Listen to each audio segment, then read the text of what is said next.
Shalom sobat-sobat STTI yang dikasihi oleh Tuhan.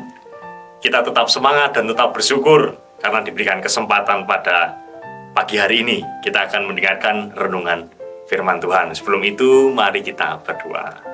Tuhan Yesus yang baik, kami sungguh merasakan kasih-Mu di sepanjang hari.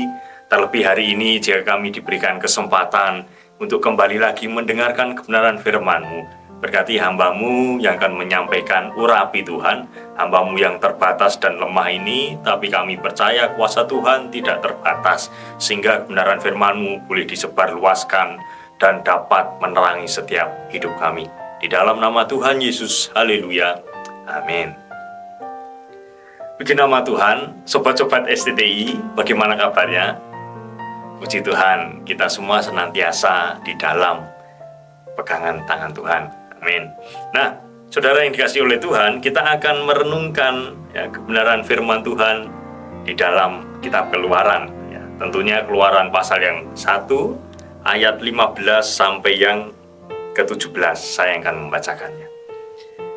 Keluaran pasal 1, ayat 15 sampai yang ke-17. Di bawah judul perikop orang Israel ditindas di Mesir. Ayat 15, Raja Mesir juga memerintahkan kepada bidan-bidan yang menolong perempuan Ibrani, seorang bernama Sifra dan yang lain bernama Pua. Katanya, apabila kamu menolong perempuan Ibrani pada waktu bersalin, kamu harus memperhatikan waktu anak itu lahir. Jika anak itu laki-laki, kamu harus membunuhnya. Tetapi jika anak itu perempuan, bolehlah ia hidup. Tetapi bidan-bidan itu takut akan Allah dan tidak melakukan seperti yang dikatakan Raja Mesir kepada mereka dan membiarkan bayi-bayi itu hidup. Amin. Nah, saudara yang dikasihi oleh Tuhan, dalam Keluaran 1 ayat yang 15-17 apa yang telah kita baca ini adalah sebuah narasi yang mengisahkan bahwa di sini dikatakan munculnya Raja Mesir yang baru atau Firaun yang baru. Nah, kondisi ini terjadi setelah meninggalnya Yusuf. Dan kita ketahui bahwa Yusuf diberkati Tuhan dan hidupnya dipakai sebagai tangan kanan di Mesir pada waktu itu. Namun setelah itu, setelah Yusuf meninggal, lahir atau muncul raja baru bagi Mesir, Firaun. Nah, Firaun pada nats yang telah kita baca ini, dia merasa bahwa kehidupan orang Israel di Mesir semakin banyak, bahkan jumlahnya semakin melebihi orang Mesir itu sendiri. Nah, ini menjadi satu ketakutan besar bagi Raja Mesir.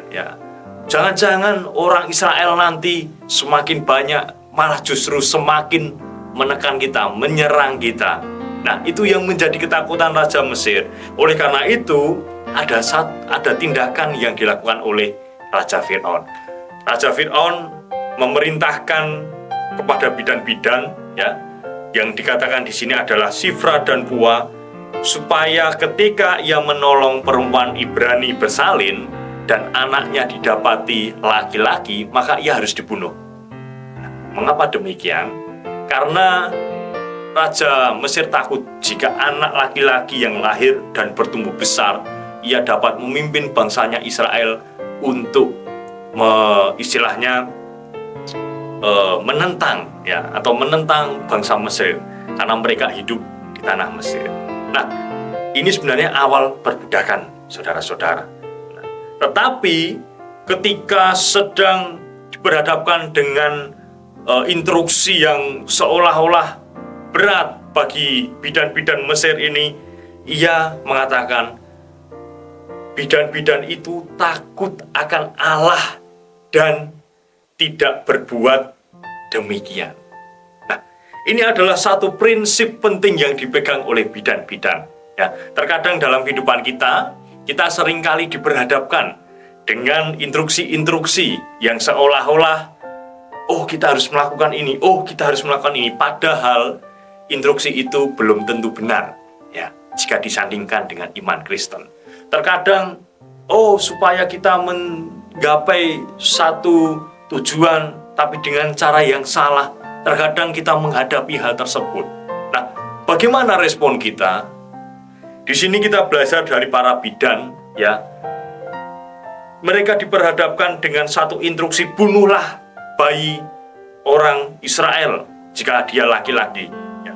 Tetapi mereka menolak itu karena mereka takut akan Allah. Nah, satu keunikan khusus, bidan-bidan ini adalah orang Mesir, ya. Katakanlah mereka jauh, ya, atau tidak mengenal Allah Israel sebelumnya, tetapi mereka tahu bahwa Allah Israel adalah Allah yang maha kuasa, ya. Allah yang senantiasa melindungi umat Israel. Maka dari itu ia menolong, ia tidak melakukan apa yang diperintahkan Raja Mesir. Demikian juga setiap kehidupan kita. Masa kita yang sudah benar-benar diselamatkan, berada dalam rungkuhan Kristus, kita tidak melakukan perintahnya. Kita harus memiliki prinsip ketika kita diperhadapkan dengan suatu perintah mungkin yang jauh dari perintah Allah, kita harus menolak itu. Kita harus berpegang teguh dalam kebenaran firman Tuhan. Puji nama Tuhan, marilah kita bersama ketika kita diperhadapkan dengan hal-hal yang mungkin tidak sesuai dengan firman Tuhan, tolak itu. Ya, kita memiliki prinsip terus berpegang kepada kebenaran firman Tuhan seperti Sifra dan Poa. Amin. Mari kita berdoa. Terima kasih Tuhan untuk firman-Mu yang meneguhkan kami, baik kami di dalam menjalani aktivitas kehidupan. Seringkali kami diperhadapkan dengan instruksi atau hal-hal yang bertentangan dengan firman Tuhan. Tapi kami di sini dikuatkan supaya kami memiliki satu prinsip, bisa menolak hal tersebut karena kami takut akan Engkau. Terima kasih Tuhan memberkati semua kami, baik hamba-Mu sendiri dan pendengar dimanapun mereka berada. Sobat-sobat SCTI diberkati oleh Tuhan. Di dalam nama Tuhan Yesus, haleluya, amin.